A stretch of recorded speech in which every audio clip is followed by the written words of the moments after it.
Hola, carteleros y carteleras. Hoy os traemos una entrevista que a mí personalmente me hace mucha ilusión. Soy Javier P. Martín, redactor de Cartelera, y estoy acompañado por Javier Parra, que entre otras cosas es colaborador de Cartelera desde hace... ¿cuántos años ya?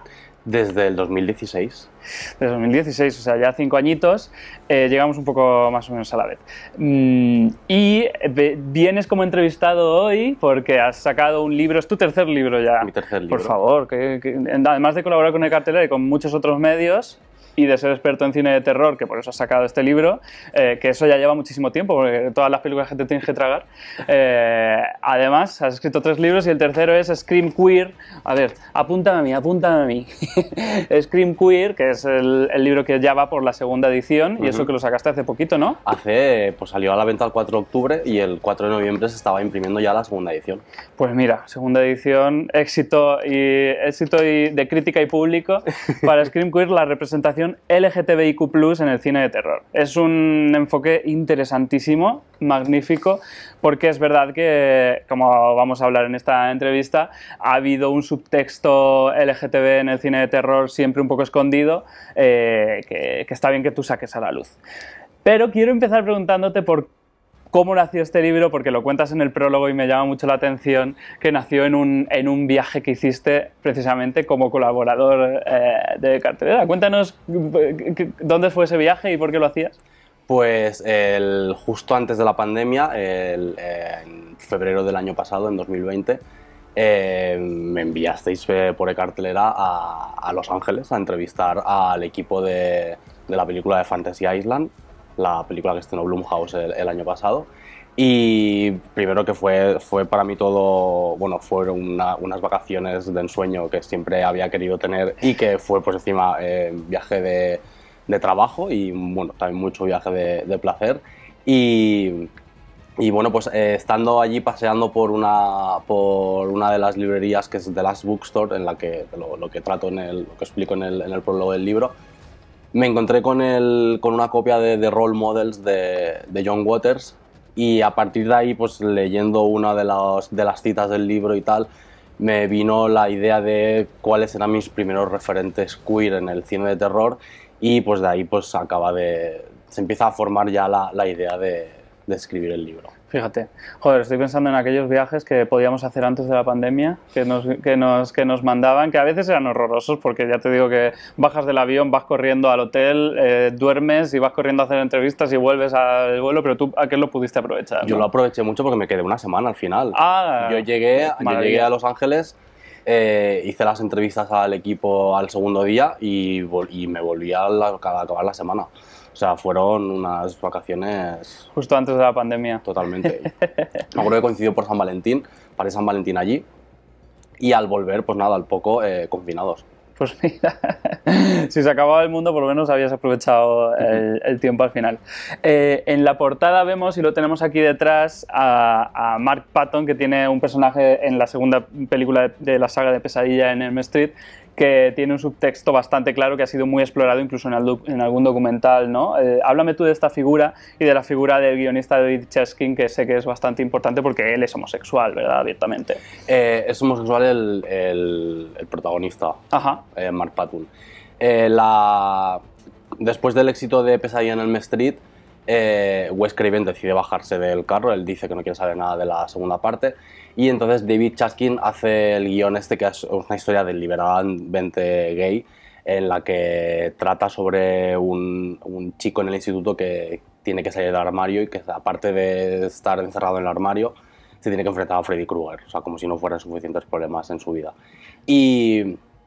O sea, que Freddy Krueger es un poco el terror de salir del armario en esta alegoría. Viene a ser un poco lo que viene a referenciar la película, es eso.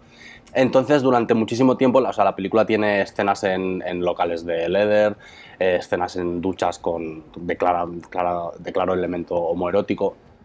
El protagonista, ya no nos encontramos con una Final Girl, sino que nos tenemos a Mark Patton, que es un Final Boy, que interpreta a Jesse Walsh. Que hay muy pocos, ¿no? En el cine. Hay muy poquitos Final Boys. Creo que escribí un artículo sobre esto en Cartelera. Pues nada, buscadlo.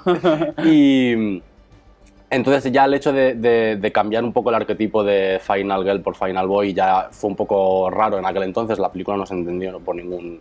La gente no la entendió. Durante mucho tiempo se consideraba como una de las peores películas de la saga.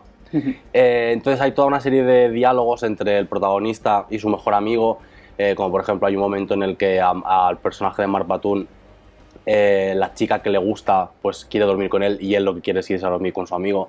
Entonces la película está toda llena de estos elementos que son clarísimos vistos a día de hoy.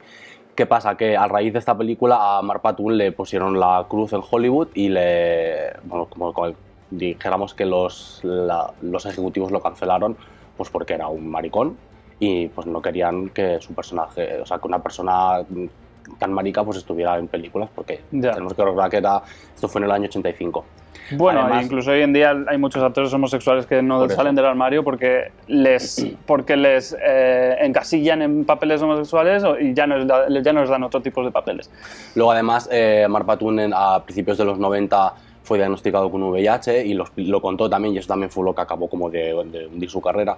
Entonces, con el paso de los años sí que se ha empezado a reivindicar el Pesadilla en Elm Street 2 como una clara alegoría marica y en el 2019 hicieron un documental que se llama Scream Queen, My Nightmare on Elm Street, en el que se narra toda esta odisea que vive Mark Batoon con el personaje de Jesse Walsh y cómo él pasa de odiarlo al final a abrazar al personaje. Y hay una cosa muy guay en el documental bueno, hay dos cosas muy guays. Una es un momento en el que hay muchos chavales, bueno, que ya no son chavales, son ya señores adultos, de Estados Unidos que le cuentan a cámara cómo ellos se vieron empoderados gracias al personaje de Jesse y se pudieron salir del armario gracias a él. Y luego hay otro momento que es una conversación cara a cara entre Mark Batoon y David Chaskin, que es el guionista. David Chaskin estuvo durante muchísimos años negando que la película fuese una alegoría marica, cuando la cosa estaba clarísima.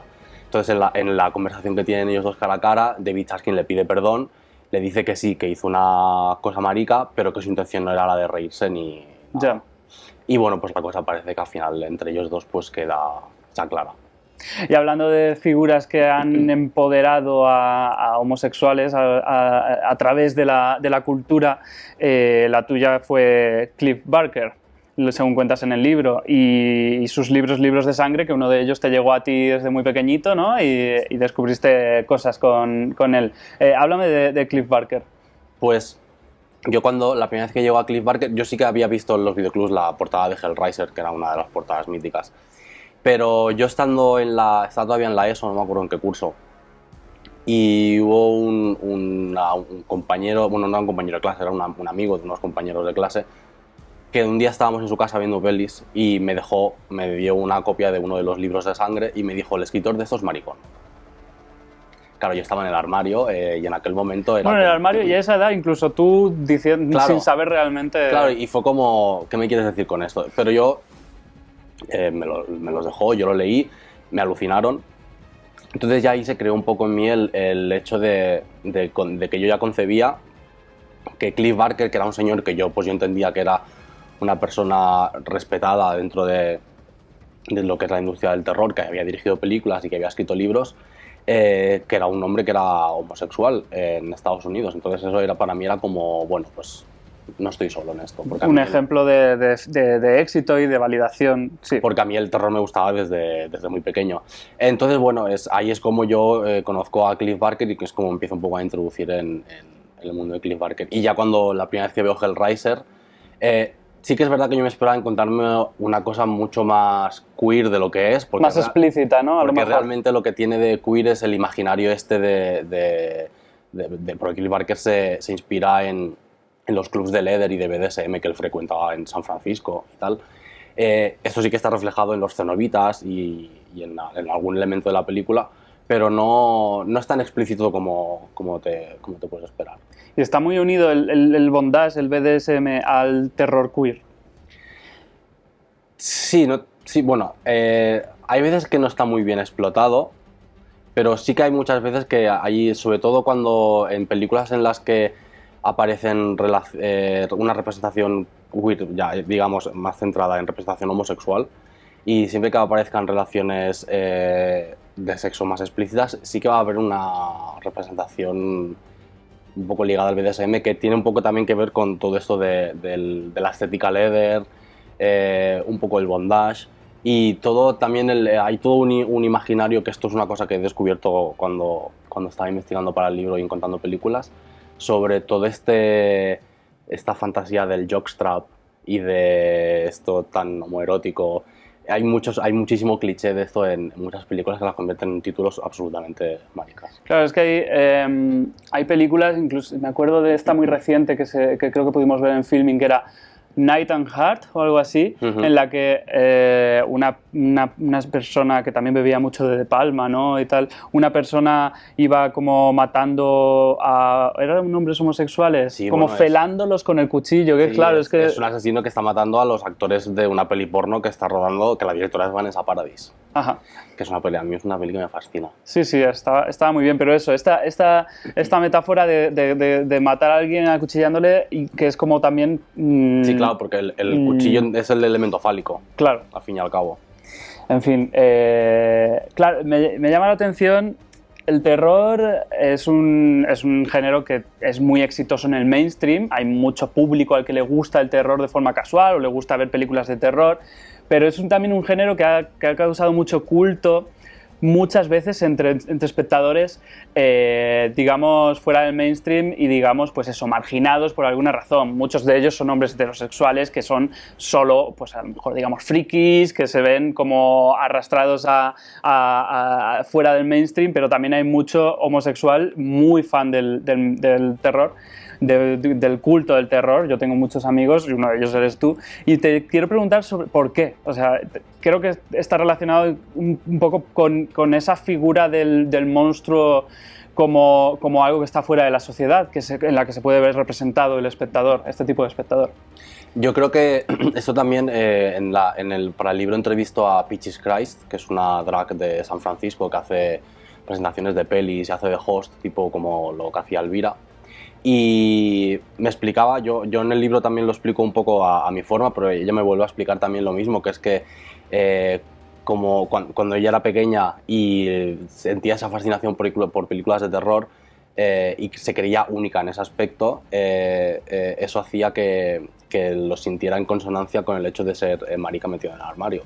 Entonces, claro, el hecho de sentirte diferente al resto de la sociedad, porque supuestamente la sociedad lo que te impone es que tienes que ser heterosexual.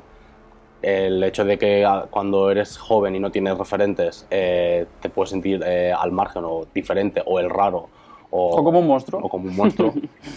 Entonces esto es lo que creo que hace que mucha gente del colectivo sienta fascinación por las películas de terror. Y me gustó mucho que Peaches explicara algo que yo también redacto de alguna forma en el libro, que es eso. Dice, ella me explica que cuando ve a Norman Bates, pues sabe que es un monstruo, pero que a la vez siente ternura por él. O que cuando ve Carrie, pues Carrie, pues ella que se siente reflejada tanto en Carrie, pero por la parte buena como por la parte mala, porque Carrie tiene esas dos vertientes.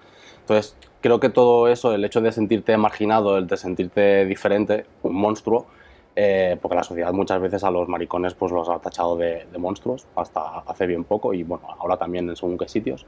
Es lo que hace que maricas, bolleras, trans, gente, el resto de gente del colectivo, pues amen el terror de una forma que realmente muchas veces no lo saben ni explicar.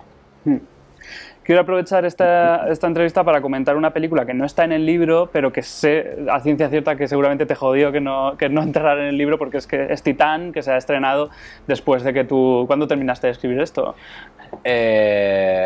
Pues lo último que escribí fue en verano, porque en el epílogo las últimas películas de las que hablo son la trilogía de La calle del terror y Luca de Disney. Ajá.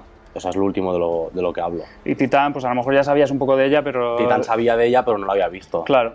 Es más, había gente que la había visto, que me había dicho que la habían visto en Cannes, y me habían dicho, te va a servir para el libro. Es como, ya, pero es que el libro sale ya. El libro sale ya, claro. Pues por eso, aprovechemos para hablar de ella, porque tiene una lectura un poco sobre lo trans, un poco queer, digamos, que a mí me parece muy interesante, que no sé si tú has reflexionado sobre ella. Sí, he escrito algo para algún sitio hace poco, sobre todo en referencia a, creo que hace una cosa muy, muy guay Julia Ducournau, que es el hecho de conjugar Titán o sea, alrededor de, ya no solo de diferentes subgéneros dentro del cine de terror, porque en la película hay desde body horror a incluso también hay muchos destellos gore. Sí, ella es asesina y es un poco slasher en algún momento de la película. Hay también, bueno, esto es un spoiler, no se puede decir, una cosa que pasa al final de la película. Pero la película tiene muchos elementos, pero luego también a la vez juega con todo este otro género, que es el género que realmente la protagonista es personaje gender fluid. Entonces, yo lo veo más por aquí que no por el hecho de lo trans. Sí que yo te había leído que habías comentado que podía reflexionar sobre eso. Yo lo veo más como que reflexiona acerca del género fluido. Claro. Sí que es verdad porque por algunas cosas que pasan sí que se puede asociar un poco más a lo trans. Sin entrar en muchos spoilers, para explicar yo mi visión de la película cuando la vi, es una película, para quien no la haya visto, que va sobre una mujer que tiene una especial fascinación, por decirlo de alguna manera, por los coches. Fascinación es un poquito suave. Sí, sí, exacto. Y bueno, y a partir de ahí pasan muchas cosas que tienen que ver con el cuerpo de ella y también el cuerpo de otro personaje muy importante de la película. Es un hombre que está inyectándose, creo que testosterona. Winstrol, ¿no? Sí, son ciclos, lo que hacen los vigoréxicos. Son ciclos, él se está inyectando, él está como luchando contra su propio cuerpo, igual que la protagonista también lucha contra su propio cuerpo a lo largo de la película. Y sus cuerpos, sin embargo, se rebelan contra ellos y se convierten. Entonces, por ahí yo veía un poco una reflexión un poco cínica o digamos, pesimista de Ducournau sobre la transformación de las personas trans, ¿sabes? Me parece interesante, vamos, que a lo mejor también te digo que también lo bueno de esta película es la lectura que tú haces. Yo creo que es eso, tío, es una película que tiene muchísimas lecturas. Yo he hablado con gente que el tema del género fluido dicen que no se lo ven tampoco. Ya. Es eso, claro. Yo creo que es una película que tiene tantas lecturas, la puedes ver de tantas formas. Y la película no te está diciendo voy sobre esto, claro. Estoy hablando de esto. Que bueno, que al final, y de hecho se puede... que al final, con el final de la película sí que acaba yendo de lo que va. Que es una cosa que yo pero que se puede disfrutar como algo literal también. Sí, sobre lo que está contando es una cosa digamos, de fantasía o ciencia ficción y tal, y la disfrutas como tal. Está genial así. Sí que es una película que sí que considero que está muy ligada a la nueva carne. O sea, viene a ser un claro ejemplo de la nueva carne en la actualidad. Bueno, y leyendo páginas del libro he visto que mencionas una película de la que no tengo ni idea, con lo cual quiero preguntarte por algunas joyas que tú consideres que son escondidas, que mencionas en el libro. Una de ellas, ya te digo, es esta, Tetsuo, el hombre de hierro, que la mencionas. Cuéntame esa película, qué tal, de qué va, por qué la recomiendas, y dime algunos otros ejemplos. Pues Tetsuo es una peli del 88, japonesa, rodada en blanco y negro, que trata sobre... La película empieza con un tipo que sale de su trabajo aburrido en unas oficinas en Tokio y se encuentra con una situación extraña creo que es una parada de metro o en unos baños públicos, ahora no recuerdo en qué espacio es. Y pues literalmente, eso sí que es literal, él tiene una herida y se empieza a rascar y de la herida le sale como metal, entonces él empieza a mutar. Un poco titán. Empieza a mutar en un ser metálico. Entonces aparece otro personaje que es el personaje que se lo conoce en la película como el fetichista, que es también otro ser que también está mutando a un híbrido de carne y metal. Y claro, dirás, ¿dónde está lo queer de la película? Pues hay un momento de la película en la que estos dos seres acaban formando un único ser que es una masa gigantesca de carne y metal y que dice una frase maravillosa que es, no la recuerdo literal ahora, pero dice algo así como nuestro amor podrá salvarnos de este jodido mundo o alguna cosa así. Entonces, claro, creo que es... Creo, porque lo he leído hace poco, nuestro amor destruirá el mundo. O algo así, sí. Entonces, claro, creo que es una declaración de intenciones que es totalmente clara acerca de... Ya no te diré del amor marica, porque sí que son dos hombres. No sé, de una relación subversiva, digamos. Totalmente, y eso teniendo en cuenta que es una película de Japón del año 88. Y es una peli muy guay, que esta es una película que a mí me había traumatizado de pequeño. Yo la vi, La cogí de préstamo en la biblioteca, siendo yo muy pequeño, estaba estudiando en la ESO aún, y tiene un montaje muy bizarro, muy loco, y es una película que a mí me traumatizó, y decidí no verla nunca más. Y la volví a ver hace poco, pues hace unos 5 años. Y fue cuando, claro, la volví a descubrir y dije, joder, es una absoluta maravilla. Y alguna otra, así que pequeñas joyitas, pues te diría La guarida del gusano blanco, que la dirigió Ken Russell, que es una adaptación de un relato de Bram Stoker. Que esa también a veces he tenido discusiones porque hay gente que tampoco le ve lo queer a la película. Es una peli sobre un extraño culto hacia un dios con forma de serpiente, y aquí entramos con el elemento fálico a tope, y en el que su sacerdotisa es una chica, pero que su aspecto es súper andrógino. Y yo lo utilicé tengo uno de los capítulos del libro en el que hablo sobre androginia y sobre intersexualidad, y creo que el caso de La guarida del gusano blanco es muy claro para esto. Aparte, la película tiene escenas memorables porque trata sobre, no sé, spoiler, pero son como una especie de revisitación del mito del vampiro, pero en lugar de con hombres murciélagos son con hombres serpiente.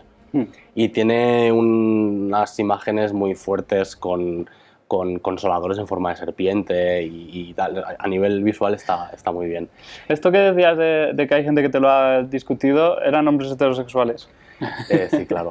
Es que claro, a ver, lo entiendo perfectamente. Hay veces que las lecturas son muy personales. Ya. En plan, claro, tú no lo ves porque tu experiencia no te lleva a ver esta lectura y no es explícita. Y yo qué sé, a lo mejor ha entrado de forma subconsciente por parte de los creadores, del guionista, del director de arte, ¿sabes? Cualquier cosa. A lo mejor esta cosa de las lecturas que pasó con Luca, que supongo que por eso lo mencionas tú en el libro, es una cosa muy personal y nunca inválida, diría yo. No, claro que no. Incluso yo en el libro hablo de uno de los ejemplos queer del que yo hablo y que yo voy a defender hasta la muerte, es el de Scream. Yo defiendo que Billy y Stu pues, tenía una relación más allá de la amistad. Ya. Si no me la quieres comprar, no me la compres, pero bueno, es mi teoría, yo la voy a poner ahí. Hay una tensión. Y aparte entra en el juego de todo este arquetipo del bromance y de estas relaciones un poco extrañas entre hombres supuestamente heterosexuales, que se ha repetido muchas veces a lo largo del terror. No en vano en Scary Movie la parodia lo hacían explícito, vaya. Exacto. Y sí, en base a eso que me decías de hombres heterosexuales quejándose, pues últimamente me han llegado a decir... Últimamente se están quejando los hombres heterosexuales. Sí, se quejan demasiado. Últimamente me han llegado a preguntar directamente qué veía yo de queer en Psicosis. Pero si es uno de los más establecidos. Claro, entonces ya, claro, yo contra esa pregunta no tengo nada que contestar porque es como si directamente ya me estás preguntando esto, no hay debate posible, entonces no hay nada que hacer. Y también que si yo veía una alegoría marica en Entrevista con el vampiro es que estaba mal de la cabeza. Qué pesadas. Entonces, claro, heteros. ¿Alguna joya más que quieras recomendarme? Y te diré Psycho Beach Party, que es una de las mejores comedias de terror te diría de los últimos años, pero no es mentira porque es del año 2000, o sea, ya han pasado mucho tiempo. Creo que fue la primera película de Amy Adams, que sale de un personaje secundario muy random, y es una película que es una comedia con la acción sucede en los años 50, y la trama es una mezcla entre las películas de surferos, slasher y todas estas películas para adolescentes que se hacían en los años 50 y 60. Y trata sobre un asesino en serie que está matando a gente que tiene discapacidades físicas. Y todo lo queer de la película, bueno, hay muchos elementos queer. Dos de los personajes heterosexuales se acaban declarando amor entre ellos y acaban siendo novios. La protagonista es bisexual y está enamorada de su mejor amiga. Y luego hay un personaje muy gracioso que es un actor que para interpretar siempre se mete en un personaje drag e interpreta a una policía. Y es un personaje súper bizarro, y roza un poco el rollo, la comedia un poco bastante burra, porque hay gente que lo puede considerar un poco políticamente incorrecto, pero... Tampoco es que tenga nada de malo para nosotros. Es muy divertida y siempre es una película que creo que se reivindica poco para lo divertida y para lo que se atrevió a hacer en el año 2000. Bueno, pues muchísimas gracias por venir hasta aquí. Has venido desde Barcelona a nuestro estudio en Madrid. No, has venido para más cosas, para presentar el libro en Madrid. Has pasado por Puedo Hablar, que tienes ahí la camiseta. Sí, vamos a hacer publicidad de Puedo Hablar, que somos muy amigos. Muchísimas gracias. Ya os digo, mi cámara otra vez, Scream Queer, en sus mejores librerías. Aprovecho para recomendar todostuslibros.com, que es una web en la que, o sea, podéis comprarlo en Amazon, yo no tengo nada en contra, pero todostuslibros.com lo pedís en cualquier librería que queráis, os la traen muy rápidamente y funciona muy bien, todo perfecto, que hay que apoyar el negocio local. Pues nada, gracias, Javi. Muchas gracias. Hasta la próxima y que vaya muy bien el resto de ventas. Muchas gracias.